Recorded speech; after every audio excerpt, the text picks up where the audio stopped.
Hi, Misha here. It's been a little while since I've recorded a Blackbox. The last one I did, I cheated a little bit because I released the old video, but sometimes I'm in the mood, and sometimes I'm not, and sometimes it's because I'm busy, or sometimes it's just because life is boring in a good way, and sometimes it's because life is boring in a bad way, and sometimes, I smelled a smell, and sometimes life is just exciting in the bad way, but lately it's been more of the boring in a good way, with some busy thrown in. Gun sales have been kind of erratic. They were kind of low through the first and middle of April. They picked up at the end and beginning of May, but the problem I ran into, a lot of people asked to do layaway because they were counting on tax returns. At least that's my supposition. Unfortunately, way too many of them weren't able to pay within the deadline, and this is why I really don't like doing layaways. As I've said before, it's kind of a no one wins situation. Either I have to extend it out further, which kind of makes the profit from a sale less advantageous, because I have my own credit cards and bills that need paying, and if I don't pay them in full, of course I accrue interest as well. Or I take their deposit and relist the item, and then I just don't feel good about it, I really, really try to discourage people from doing layaways, if it at all possible. It's just, no. Now, I've had some people that want to just do like a couple of weeks, just, get their money together. Cool. But I've had a few people that were putting things up for sale. One guy had guitars, another guy had old guns. And you can't count on selling something to buy something when you kind of make a commitment. Also, there's been a rise in people on Gunbroker just bidding and then not knowing what's going on. Like, I had a guy last week, Dave Wagner's out of town, JDI. He has some 553s on his website. Well, the guy bought one. He saw the pending charge on his card. Then he saw the pending charge disappear, so he just assumed his order was canceled without ever hearing from Dave. And then he bid on my auction. And then Monday rolls around, and the pending charge is back, and then he's like, oh, I want to cancel. Dumbass, the reason it didn't appear on the weekend, because it was a pending charge. Pending charges usually don't show up on your bank statement online when it's, like, not business hours for a bank. Anyway, it's frustrating. It's because it's basic stuff. And, if someone's 18, 20, I get it. But when these are people in their 40s that don't seem to know this stuff, ugh. But, oh well, c'est la vie. On a personal level, nothing bad going on. Of course, the events in Ukraine and Russia continue to be perplexing and stressful, but yeah, I don't feel like diving into that now, and times on the Ukrainian side, and yeah, this is just, it's a level of absurdity. Talking about biggest blunders in history, I think this will definitely go down as one of those. But yeah, things will not end well for Putin, and probably, unfortunately, not so well for Russia either. I could even foresee a situation where this ultimately leads to some type of civil war or breakup or kind of a split. But anyway, no, I just felt like doing a black box pretty quick here because I haven't in a while. I have finished up doing a series of tank videos I did a couple on French tanks from World War I, and I will pick up with French tanks from World War II, but I kind of diverted to German tanks, talking about the Panzers and stuff, and I don't know, I just kind of felt the mood. So those will be going up shortly. After that, I promised I would kind of delve into the X-planes a bit, so we'll get to that here later in the month. And I have some new models coming from Corgi. There is a Beaufort, which is kind of neat. They never have done a Bristol Beaufort before. And there is the Queen Elizabeth class carrier, which is neat. It's kind of weird for Corgi to be doing a 1 in 1250 scale anything. I don't think they've ever really done ship models before, but yeah, that's neat. And, oh, there's one more they came out with that's kind of unique. They've got another Mosquito. Those are always popular. Oh, drat, what is that other one that they did? It'll come to me probably as soon as I'm done recording this. But a few new plane videos, so, you know, I'll sprinkle those in as time permits. Eagle Moss is shipping again. As you saw last week, I was doing quite a few videos. A few more came in, and it was all just out of the blue. No emails letting me know they shipped. I finally did get shipping emails from them days after the packages had already arrived. And now I just got another ship notice today. And so looks like there's at least one more coming. So I guess a lot of their stuff is finally coming in from overseas. So we will see how long this lasts before they kind of stall out again. But yep, that's kind of the model news, which is good. I did a video looking at the last of the Battlestar Galactica collection. I will miss that one. It was always kind of fun seeing what came out. And there were no true, utter disappointments. You know, there's things I like more than others, but I had a lot of fun. I think that one was a little unique for me because I got in when they were only at issue like 2. So I pretty much was there the whole go round. So I waited to see what came out. Yep. It's funny, we had those storms in March and April, and then it got pretty warm here, around 75, 80 degrees, and now I'm wearing a jacket again because it's down in the 40s. But I think by Friday it's supposed to be up into the mid to upper 70s again. This week they're pretty much saying storms every day but Friday, which I hope does hold true because there is something I need to do on Friday that requires outdoor activity. So we'll see. We will see.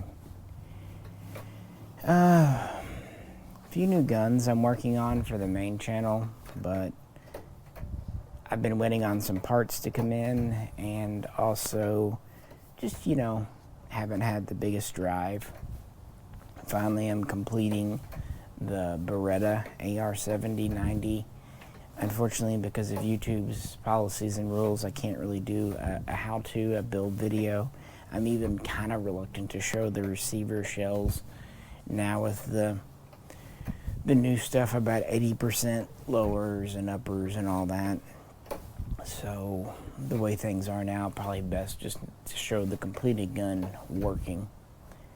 I also decided to pick up one of those Estonian rifles. Actually, I got mine at the same time Tim got his, but he was able to get out and shoot before me because he can drive. I kind of have to wait on people. Even though going Friday is not for shooting, I will be in an area where I might be able to sneak a couple of guns out and fire a few rounds. So I'm hoping I'll get time to do that. That's about it as far as the gun stuff. Nothing extraordinarily new and exciting. No one really knows where imports will be. I don't know. I'm not overly pessimistic like some, but if I wake up tomorrow and I'm told that imports will be gone, at least as far as the kind I like, it wouldn't shock me. I did a full video on the main channel, Mishaco channel, about that though, so you can check that out if interested. Speaking of the main channel, I've been putting out a lot of CNR milsurp videos, and to be completely frank, that's for me.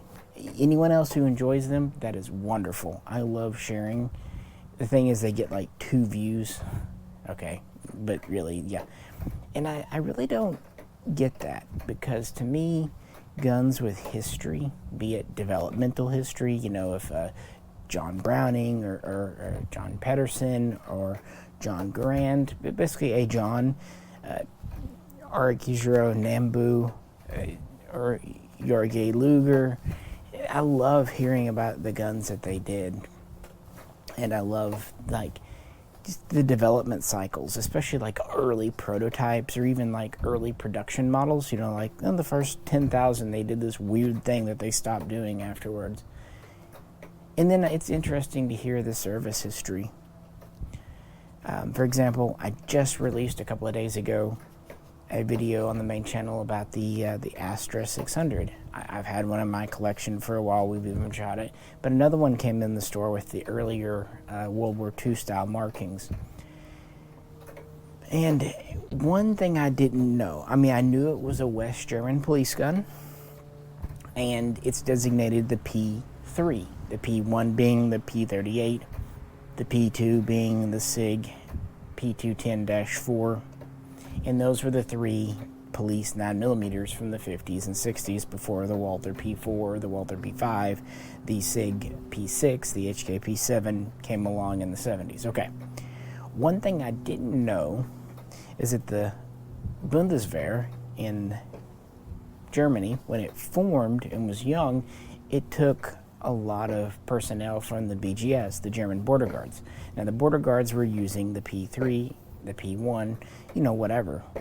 But because so many people came over and because they had so many of the Astras, they actually ended up kind of making that a substitute standard for about 5 years while they produced enough new Walther P38s, P1s, because the Walther factory in Ulm, of course, was just getting up and running to make guns in the 50s. So for about half a decade, a little less, it was carried within the Bundeswehr. So I knew it had been carried by the BGS and state police agencies, but I didn't really know it was in somewhat active service with the actual army. That stuff I find really fascinating. And for those that do as well, great. We're obviously kindred nerdy spirits. Those who don't, those who find such things boring, on one hand I get it. On the other hand, I really don't. I like in-depth videos or in-depth books or in-depth articles because I can set it to play, go about my business, learn things. What actually bores me to tears is hearing the same 5-10 minute blurb or PR or you know, quotation from a short book over and over and over. It's like, yeah, I get that. And half the time those blurbs are so overly generalized, they're not really truthful. For example, I recently was doing a video on the Winchester Model 12 trench gun. And one of the major gun books out there says that 20,000 Winchester Model 12s were bought by the U.S. military in World War I. This is incorrect. It was more like 20,000 trench gun M97s, not M12s.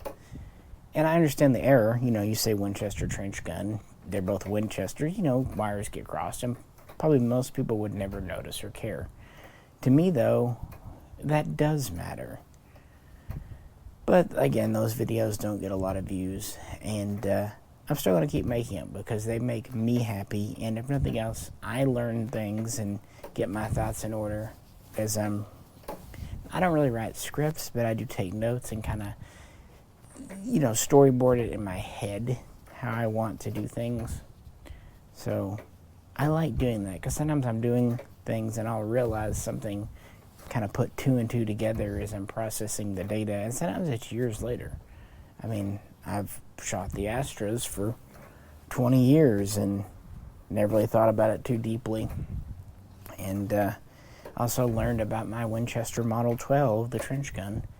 I picked it up off a friend a couple of years ago, and at a glance, it seemed to be authentic and original, and he was honest about it. He bought it back in the 80s. He said as far as he knew it was original, but made no ironclad promise, because you can't in this world. And I think, if I'm being completely honest, part of me didn't want to look too deeply into it in case it was a fake. But finally I just buckled down and really tried to dig in as best I could. And while I'll never really say it's 100% absolutely promise you, cross my heart, hope to die, it's legitimate. Everything I came across on it checked out. The serial number's right, the finish is right, the markings are right, the features are correct. There's no signs that the bore was cut down, or that the maybe barrel was short always, but it had the heat shield added. It seems to have left the factory as a trench gun. So, that was nice. I wouldn't, if it hadn't been, oh well. That's kind of the risk you run with milsurp, especially sniper rifles. They're real touchy about authenticity, and that's one reason I don't really do them. There's just too many ways to get burned, and it's too much of a visual art, if that makes sense. So that was nice. Without a whole lot of new stuff to talk about, I've been exploring some things that have been in my gun vault for a while, and it's kind of nice to do. And the same thing even kind of goes with tanks. I've had German tanks for a couple of years, but I just now kind of felt the mood to start doing videos. Part of it too was also I finally found a 172 scale die-cast model of a Panzer 1, the KFZ 101, and that to me just kind of completed the set, if that makes sense. So, with the goal, that tends to be when I like doing videos, when I feel like I can show everything, or at least the broad strokes, the big points.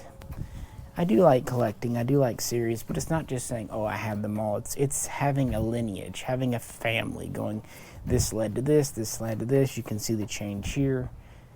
I like having the whole continuum to really see how things developed and changed, and kind of get inside the head a little bit of the creators or soldiers using them, or whatever. So yeah, that's kind of my reason, be it tank models or gun stuff. And of course, me being me, not being able to see, I can't just look at pictures and go by that. I really do need a 3D representation, the real thing or an object I can feel, to really get an idea of what it looks like and what they're talking about. Because the old adage is true, a picture is worth 1,000 words. But when you can't see pictures, it does present a bit of a problem, and that's why I do usually have to kind of rely on models, or try to find the real gun, or at least borrow it from a friend, which I will do sometimes. I prefer to own it, that way I can really spend time with it and get to know it, but sometimes borrowing is good enough. But I'm doing alright, just tired.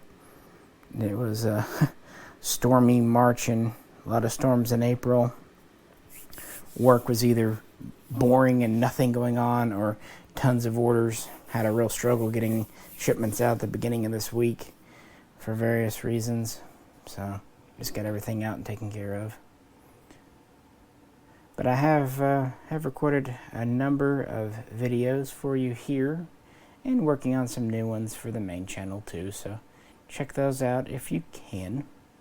And I'll try to think of a topical video for the next Blackbox rant about something. I'm just too tired and don't have enough time right now.